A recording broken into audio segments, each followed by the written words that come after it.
Hey everyone, आज मैं आपको बताने वाली हूँ कि कैसे मैंने SPOM सेट ए में 70 मार्क्स स्कोर किए। क्या स्ट्रैटेजी मैंने फॉलो की, कितना टाइम लगा मुझे प्रिपरेशन करने में, क्लासेस मैंने ली थी या फिर नहीं, और आपको भी लेनी चाहिए या नहीं। तो ये सारी चीज़ें आज मैं आपको इस वीडियो में बताने वाली हूँ। इस वीडियो को आपको लास्ट तक देखना है तो आपको ये समझ में आ जाएगा कि आपको कौन सी चीज़ों पर ज़्यादा ध्यान देना है, मेन फोकस क्या रहना चाहिए, या फिर एग्ज़ाम में कैसे क्वेश्चन आने वाले हैं। तो स्टार्ट करते हैं इस वीडियो को। तो सबसे पहले मैंने फॉलो की थी एक 7 डेज़ स्ट्रैटेजी, यानी कि बस एक हफ्ते के अंदर मैंने प्रिपरेशन की एंड देन अपना एग्ज़ाम दे दिया। तो कैसे की थी मैंने प्रिपरेशन, ये बता रही हूँ। सबसे पहले आपको क्या करना है, आप किसी भी फैकल्टी के रिवीजन लेक्चर को देख सकते हैं। क्लासेस लेना मैंडेटरी नहीं है और मुझे नहीं लगता कि क्लासेस लेने की ज़रूरत आपको पड़ेगी। अगर आप रिवीजन लेक्चर को भी 2 बार देख लेते हैं तो ये मोर देन एनफ रहेगा, आपको अच्छे से समझ में आ जाएगा। आप किसी भी फैकल्टी के ले सकते हैं। मैंने लिया था रिवीजन लेक्चर हर्ष गुप्ता सर का, और उनकी वीडियोस में मुझे जिस चैप्टर की वीडियो नहीं मिली थी वो मैंने किया था शुभम सर से। ठीक है, तो आप अपने अकॉर्डिंग जिस भी फैकल्टी का आपको अच्छे से समझ में आता है आप रेफ़र कर सकते हैं। तो 4 दिन के अंदर आपको ये रिवीजन लेक्चर कंप्लीट करने हैं, और केवल रिवीजन ही नहीं करना है, मतलब आपको केवल लेक्चर नहीं देखना है। लेक्चर देखने के बाद क्या करना है, एक बार आप इसको क्या करोगे, रेफ़र कर लोगे अपनी समरी बुक अगर आपके पास कोई है, या फिर ICI का स्टडी मटेरियल्स आप इसको गो थ्रू कर लो एक बार, जिससे कि आपको कॉन्सेप्ट अच्छे से क्लियर हो जाएं। और इसके बाद जो ICI के स्टडी मटेरियल में MCQ हैं आप वो सॉल्व करके देख लो। अगर हो रहा है तो ठीक है, अगर नहीं हुआ तो एक बार दोबारा से रिवीजन लेक्चर देखना पड़ेगा। तो 4 दिन के अंदर आपकी सारी रिवीजन लेक्चर कंप्लीट हो जाएंगे। इसके बाद आपको क्या करना है, हाँ एक और चीज़ कि हमें 8-9 आवर्स आ डे देना पड़ेगा। इससे कम अगर आप करते हो तो फिर थोड़ा मुश्किल है 7 दिन में कंप्लीट करना, थोड़े से ज़्यादा दिन आपको लग सकते हैं। ठीक है, तो इसके बाद क्या होगा, आपके रिवीजन लेक्चर कंप्लीट हो गए, सारे कॉन्सेप्ट क्लियर हो गए, देन आपको अपना फर्स्ट रिवीजन स्टार्ट कर देना है। फर्स्ट रिवीजन में आपको केवल 2 दिन लगाने हैं। पहले दिन में क्या करेंगे, पहले दिन में पूरा कंपनी लॉ रिवाइज कर लेंगे, और सेकंड डे में इकोनॉमिक लॉ या फिर सेबी, मतलब इकोनॉमिक लॉ एंड सेबी आपको दोनों करना होगा। तो इस तरीके से 2 दिन के अंदर हमारा फर्स्ट रिवीजन कंप्लीट हो जाएगा। इसके बाद आपको एक और सेकंड रिवीजन करना होगा, क्योंकि 2 रिवीजन तो आपको चाहिए, इसके बिना अच्छे से नहीं हो पाता है। तो सेकेंड रिवीजन आपको 1 डे में कंप्लीट करना है। इसके अंदर क्या करना है, केवल गो थ्रू करना है जल्दी जल्दी कॉन्सेप्ट्स को, सारे जो भी क्लियर होता जा रहा है माइंड में। अगर कुछ क्लियर नहीं हो रहा है तो आप फिर से रिवीजन वीडियो लेक्चर, मतलब रिवीजन लेक्चर आप रेफ़र कर लो एक बार। जो पार्ट समझ में नहीं आया बस वो पार्ट देख लो, और फिर इस तरीके से आप अपना सेकंड रिवीजन भी कंप्लीट कर लेंगे। तो ऐसे आप कर सकते हो 7 डेज़ में अपना पूरा कंप्लीट। ठीक है, पूरा सिलेबस आपका कंप्लीट हो जाएगा। देन नेक्स्ट चीज़ क्या है कि कौन कौन से पॉइंट्स आपको याद रखने हैं, जिससे कि आप ये कुछ गलतियाँ ना करें। सबसे पहला, डोंट स्किप एनी चैप्टर। कोई भी चैप्टर छोड़ने का बिल्कुल मत सोचना, क्योंकि कुछ भी आ सकता है एग्ज़ाम में। जो ICI ने वेटेज दी है ना वो इररेलेवेंट है, उसके अकॉर्डिंग कुछ भी एग्ज़ाम में नहीं था जो मैंने दिया है। सीरियसली कैसा था ना कि एक चैप्टर अगर उन्होंने उठाया तो उस चैप्टर के ही ज़्यादा से ज़्यादा क्वेश्चन दे दिए। जैसे मेरे केस में क्या हुआ कि IBC के बहुत सारे क्वेश्चन आए थे, 2 केस स्टडी पूरी ICI की ही, और इसके अलावा क्या था, डायरेक्टर वाले चैप्टर से काफ़ी क्वेश्चन थे, और मिसलेनियस प्रोविज़न का तो कुछ भी नहीं आया था।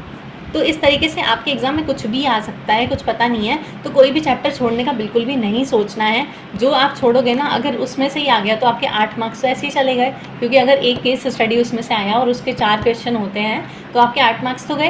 तो इसलिए कोशिश करना कि कोई भी चैप्टर आपको नहीं छोड़ना है।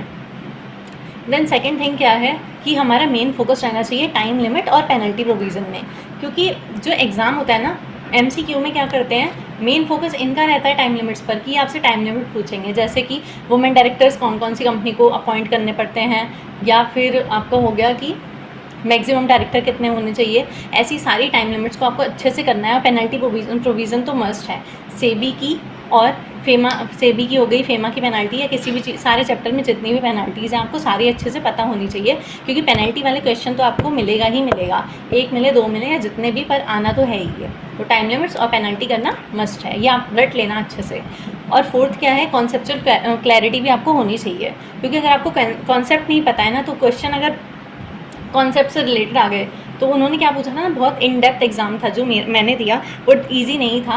उसमें बहुत सारी ऐसी चीज़ें थी जो इन डेप्थ उन्होंने पूछा था। अगर मुझे कॉन्सेप्ट की नॉलेज नहीं होती तो शायद मैं वो एग्ज़ाम क्लियर नहीं कर पाती। तो हमें नहीं पता कि किसको सिंपल सा क्वेश्चन पेपर मिलने वाला है या किसका थोड़ा सा डिफ़िकल्ट आएगा, कुछ पता नहीं है। तो अच्छी प्रिपरेशन से, अच्छे से अपनी प्रिपरेशन कर लेना, और कुछ भी छोड़ना आपको नहीं है। ठीक है, अब नेक्स्ट थिंग क्या है, areas where I struck in exam. तो ऐसा हुआ था मेरे साथ कि कुछ चीज़ें ऐसी थी जो मुझे लग रहा था मुझे आती तो है, पर मैं इसका इसका आंसर क्यों नहीं दे पा रही, क्योंकि एमसीक्यू में ऐसा घुमाया था कि कुछ समझ में ही नहीं आ रहा था कि क्या होना चाहिए। जैसे कि अगर मैं आपसे पूछूंगी ना तो आप भी शायद अभी रिप्लाई नहीं कर पाओगे। उसमें क्वेश्चन ऐसा था कि जैसे एक क्वेश्चन है तो उसमें पूछा है कि इसमें कितने नंबर ऑफ़ डेज़ होने चाहिए, मतलब इस टाइम इसमें कितना नंबर ऑफ़ डेज़ होने चाहिए। अब यहाँ पर डेज़ है या फिर वर्किंग डेज़ है, मैं खुद कंफ्यूज हो गई थी कि यहाँ पर क्या था। मुझे ये याद था जैसे कि 3 डेज़ में ये कंप्लीट होना चाहिए, पर वहाँ लिखा था 3 डेज़ या फिर 3 वर्किंग डेज़। तो इस चीज़ पे आपको ध्यान देना है कि कहाँ वर्किंग डेज़ लिखा है और कहाँ पर केवल डेज़ लिखा है। और सेकंड क्या था कि number of days considered from the date of notice और from the date when we receive the notice. जो हम नंबर काउंट करते हैं ना कि नोटिस के बाद हमें इतना टाइम पीरियड मिलता है जैसे 30 डेज़ का, तो ये नोटिस की डेट से 30 डेज़ है या फिर जब हमें नोटिस रिसीव हुआ वहाँ से लेकर 30 डेज़ है। तो इस पर भी अच्छे से ध्यान देना है। और उसके अलावा फिर से सेम कि penalties are under different chapter. Penalty मेरे माइंड में क्या होता है, सारी मिक्स हो गई थी, मुझे समझ में नहीं आ रहा था ये वाली पेनल्टी किस केस में थी और ये किस केस में थी। बहुत सारी पेनल्टीज़ है तो आपको अच्छे से इसको रट लेना है, ठीक है। और इसके अलावा लेवल ऑफ एग्ज़ाम कैसा था, एज़ पर माई एक्सपीरियंस मैं आपको बता रही हूँ, क्योंकि ऐसा मैंने देखा था बहुत लोग बोल रहे थे कि बहुत सिंपल एग्ज़ाम था, पर लेकिन मेरे केस में ऐसा नहीं था। मुझे नहीं लगा कि बहुत सिंपल था। कैसा था कि 40% तो चलो सिंपल था, 40% ईजी था।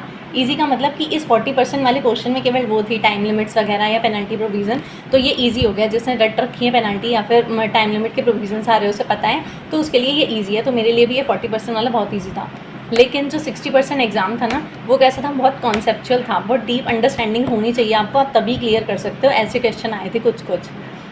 और ईसीबी मैंने बिल्कुल भी नहीं पढ़ा था, तो ईसीबी से रिलेटेड मेरे पास एक केस स्टडी आई थी, उसमें 4 क्वेश्चन थे और मुझे कुछ भी समझ में नहीं आया था, क्योंकि वो मैंने छोड़ दिया था, वो मैंने ऑप्शनल में छोड़ा था कि चलो ये नहीं आएगा कोई बात नहीं, बाकी तो मुझे सारे चैप्टर अच्छे से आते हैं, तो मैंने वो छोड़ दिया था। और उसमें भी इतना डीपली कि आपको अगर अच्छे से अंडरस्टैंडिंग है कॉन्सेप्ट की तभी आप उसका आंसर दे पाओगे, अदरवाइज़ आप नहीं दे पाओगे। तो इसलिए आपको क्या करना है, अच्छे से करना है। आई होप कि आपका जो क्वेश्चन पेपर आएगा बहुत सिंपल है, पर कुछ कह नहीं सकते, तो इसलिए अच्छे से हमें पढ़ाई करनी है, ठीक है। तो बस मेरी तरफ से इतना ही था। अगर आपको कोई भी क्वेश्चन पूछना है तो आप मुझे कमेंट सेक्शन में पूछ सकते हैं, और आपका कैसा एक्सपीरियंस रहा या फिर आप कैसे प्रिपेयर कर रहे हो, तो कुछ भी आपको बताना हो तो आप कमेंट सेक्शन में बता सकते हैं।